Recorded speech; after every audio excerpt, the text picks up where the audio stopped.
Olá, leitores! Tudo bem com vocês? Eu espero que sim, porque hoje eu vim contar um pouquinho sobre tudo aquilo que eu li no mês de dezembro.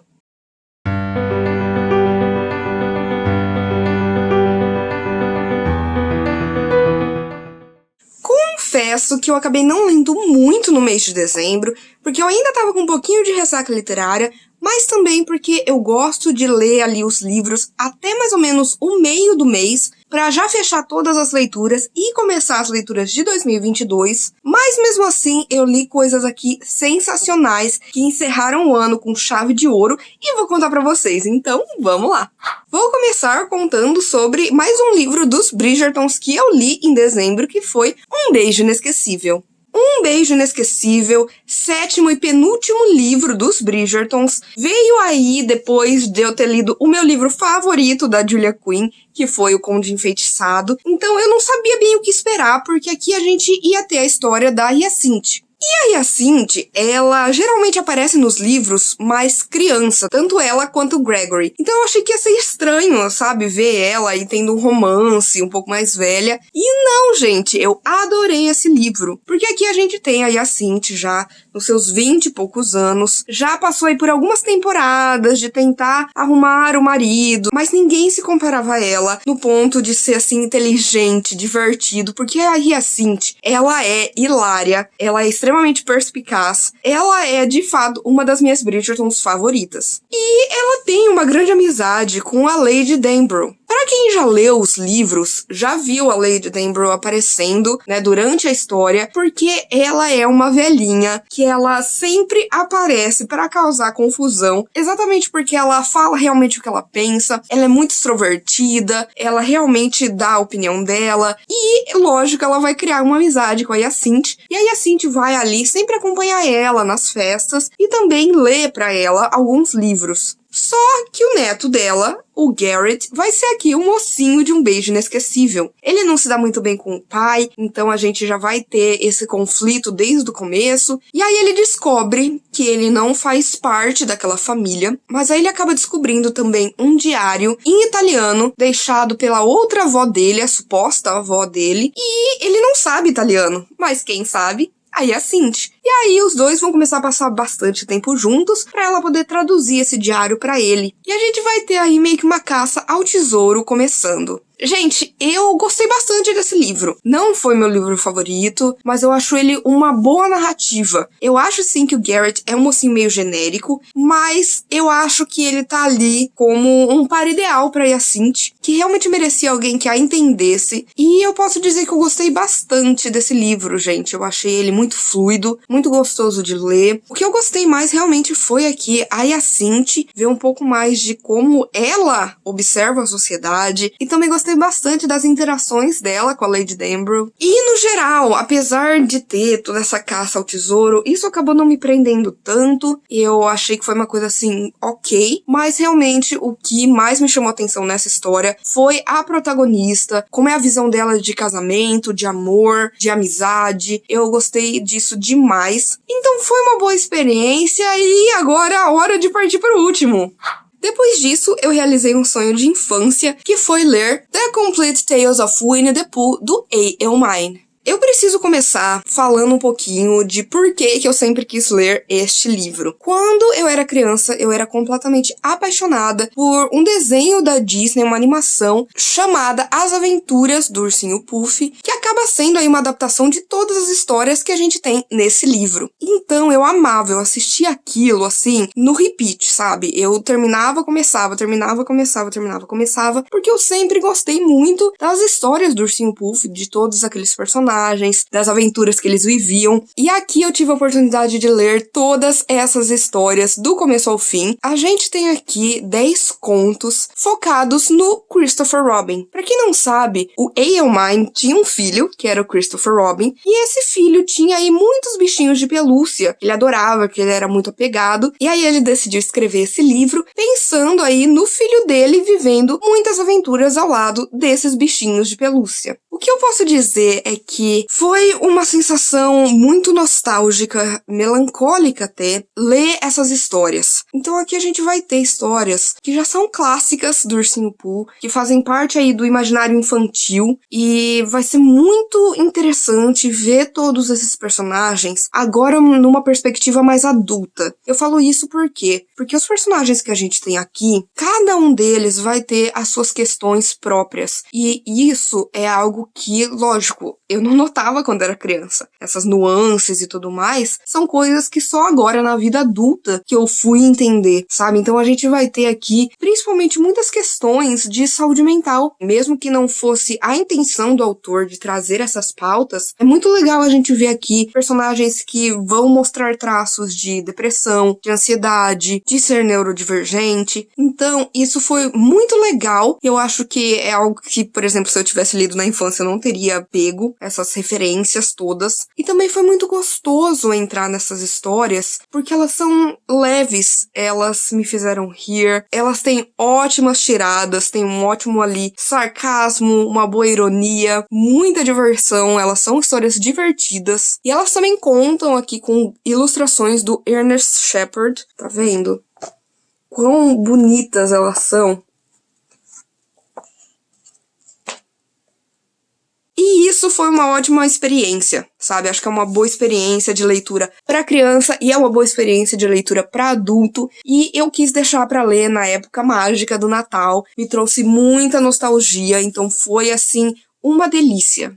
E aí eu li Olhos Negros Supernova, da Mayara Mendes. Esse é um livro nacional contemporâneo que acaba sendo aí um YA com ficção científica. Porque aqui a gente vai conhecer a Rebecca, que é uma adolescente, e ela tem uma vida normal. Ela vive numa pequena cidade do interior, com a família dela, ela vai na igreja, ela gosta de olhar o céu e se perguntar o que tem, né, através das nuvens, até que ela vai conhecer o Mueller. E o Mueller, ele é nada mais nada menos que um alienígena. Só que ela e o Mueller vão acabar aí sentindo uma atração muito forte um pelo outro e vão perceber que eles têm uma certa conexão. E aí que o inesperado acontece. A Rebecca, ela também é uma alienígena. E não só isso, mas ela é uma alienígena com poderes muito especiais. E ela veio aí de um povo que, na verdade, está em guerra contra o povo do Mueller. Então, você vai ver, primeiro, uma narrativa muito interessante do ponto de vista não apenas de cada um deles, mas também de outros personagens a respeito dessa situação. Tanto da situação da Rebecca descobrindo quem ela é, do Mueller tendo que fazer uma missão ali na Terra, a mãe biológica da Rebecca contando um pouco a respeito de tudo o que aconteceu, sabe, antes da Rebecca nascer, depois que ela nasceu, e a gente vai ter aqui então dois povos que estão em guerra. E esses dois povos que eu mais gostei, eu acho, nessa trama, foi ver que eles estão errados e certos ao mesmo tempo. Eles acreditam estarem certos, mas na verdade tudo não passa de um grande preconceito. A gente vai ver como esses dois povos, na verdade, eles acabam tendo aí ideias muito distorcidas uns dos outros. E eu adorei esse livro. Eu achei que ele é um livro muito dinâmico, porque no começo ele já começa com algo instigante, te colocando essa garota com que você consegue se identificar facilmente, se apaixonando por esse rapaz, e você vai vendo como aquilo vai se desenvolvendo para algo que vai muito além do que a gente está esperando. Mayara fez aqui um excelente trabalho em construir esses personagens para que você,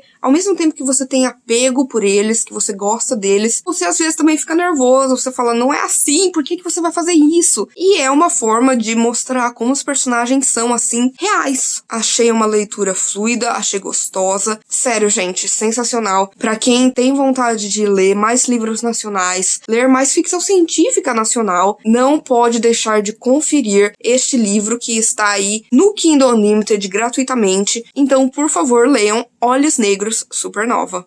E finalmente eu li esse livro do King, que é incomparável, A Espera de um Milagre. A Espera de um Milagre, eu já tinha comprado ele e eu já gostava bastante da história por conta da adaptação cinematográfica. E aí, gente, veio o Clubinho do King, que é aí formado pela Bárbara Sá, a Duda Menezes e a Ju Cerqueira, e elas decidiram ler A Espera de um Milagre em novembro e dezembro. Então falei, é o momento perfeito, vou ler. E, gente, que livro! O King, às vezes eu gosto muito da escrita dele e às vezes nem tanto. Nesse caso, funcionou bastante pra mim. Aqui a gente vai conhecer o Paul Edgecombe, que ele já está numa idade avançada, morando em um asilo para idosos, e resolve aí escrever as suas memórias do ano de 1932, que é quando ele era um guarda do corredor da morte. E ele vai contar um pouco sobre como era, né, a vida dele, tanto em casa com a esposa, mas principalmente no trabalho, com os outros guardas, com os prisioneiros que ele conhecia e com as funções horríveis que ele tinha que exercer. Mas o mais importante é que ele vai contar pra gente um pouco sobre um prisioneiro que vai chegar lá, e ele é um cara enorme, gigantesco, negro, que foi condenado pelo estupro e assassinato de 2 garotinhas que eram irmãs gêmeas.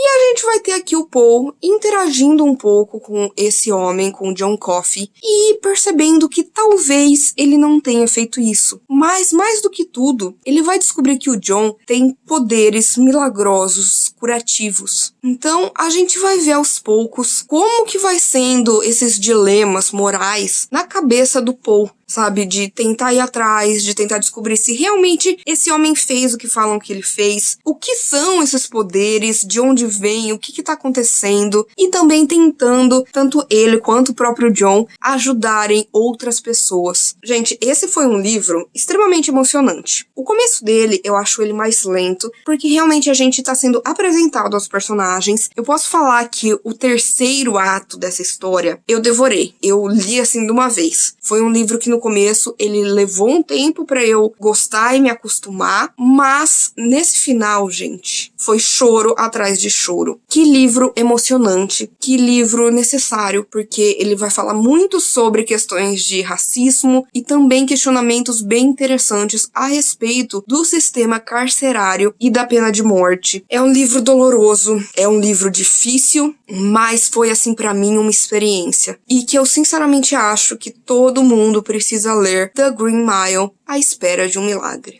E eis que eu finalmente li o 13º volume de Fruits Basket. Gente, eu concluí Fruits Basket e não posso falar nada sobre esse volume, porque tudo aqui seria spoiler, mas a gente vai ver, de fato, o que aconteceu com cada um desses personagens, que caminho eles tomaram, como que foi a vida deles a partir daquele momento. Que coisa mais linda, gente. Sério, eu chorei de soluçar, porque foi um ciclo que se completou, já que essa era uma história que eu queria ler aí há mais de 15 anos, e eu finalmente terminei. Finalmente vi qual foi o desenlace de todas as situações que foram apresentadas, e foi difícil meio que dizer adeus a esses personagens que se tornaram amigos meus. Mas eu acho que a Natsuki Takaya fez um trabalho incrível ao criar essa história. Lógico que ela teve os seus altos e baixos, mas num geral, foi ótimo ter finalmente devorado essa história, ter conhecido de verdade cada um desses personagens, ter me identificado com um protagonista, não gostar de outro, depois rever o que eu achava de um e de outro, de ficar completamente ali intrigada com as situações, de me sentir parte da história, sabe? De querer que esses personagens encontrassem a felicidade, de tentar entender alguns outros. Parece que todo o peso dessa história culminou nesse último volume. Então, você sente o peso dessa caminhada, você sente tudo que você passou até essas últimas páginas. E foi realmente uma experiência inacreditável poder ler essa história do começo ao fim no ano de 2021. E eu terminei essa história em paz. E eu, nossa, só preciso agradecer muito a Natsuki Takaya por ter criado essa trama, por ter apresentado pra gente personagens tão incríveis, por ter nos dado tantas lições importantes para a vida, por nos mostrar assim, técnicas belíssimas de arte. E, honestamente, foi, assim, maravilhoso poder finalizar essa história, mesmo com aquele sabor ali agridoce de estou finalizando essa jornada, mas ao mesmo tempo, como que vai ser agora, né, sem esses personagens? E eu percebi que o que a Natsuki fez foi nos dar personagens personagens que a gente vai levar com a gente pro resto da vida e uma história assim incrível também vai ficar comigo pra sempre. E sério, foi simplesmente épica essa conclusão de Fruits Basket. E como vocês sabem, eu sempre deixo por último o livro que eu mais gostei de ler no mês, e em dezembro não poderia ter sido outro que não O Natal de Poirot, da Agatha Christie. O Natal de Poirot foi o melhor livro que eu li no projeto Lendo Christie de 2021, e não só isso, como ele se tornou um dos queridinhos ali para mim de todos os livros que eu já li da Rainha do Crime. Porque aqui a gente vai ter duas coisas maravilhosas, que é Hercule Poirot e Natal. E o Natal de Poirot a gente vai acompanhar um milionário, Simeon Lee, que ele é um velho extremamente arrogante, ele não se dá bem com a família, ele tem muito dinheiro que ele fez ali com diamantes, e ele resolve fazer algo assim bem suspeito, que é convidar toda a sua família pro Natal. Então a gente vai ter ali naquele casarão os seus filhos, as suas noras, a sua neta, todo mundo ali junto, que cada um tem aí as suas questões e os seus problemas com o Simeon Lee. Antes da ceia de Natal, algo vai acontecer. Eles vão encontrar esse senhor assassinado com muito sangue, os diamantes vão ser roubados, e o mais estranho é que ele foi morto no seu escritório, que estava completamente fechado. E aí, lógico, a polícia junto de Hercule Poirot vão investigar quem ali naquele casarão poderia ter cometido esse assassinato, já que todos ali têm as suas motivações e todos são suspeitos. E a gente vai ver aos poucos o Poirot conduzindo essa investigação para tentar chegar no verdadeiro culpado. E ele vai fazendo perguntas, ele vai fazendo interrogatórios, coisas que a gente entende por que ele tá fazendo, coisas que não fazem sentido nenhum e que aí depois a gente vai entender por quê, mas a hora que vem essa revelação, que ele nos conta quem é o assassino de Simeon Lee, explodiu a minha cabeça, porque fez todo o sentido do mundo. O que a Agatha faz aqui, ela já fez em outros livros, tá? Não é algo assim novo, mas o que eu mais gostei foi que, exatamente por isso, por ela já ter usado esse argumento antes, que eu fui feita muito de trouxa. E eu amei cada segundo disso, sabe? Porque tava ali o tempo inteiro. Eu amo quando a Agatha faz isso, que ela te dá uma história que ela deixa bem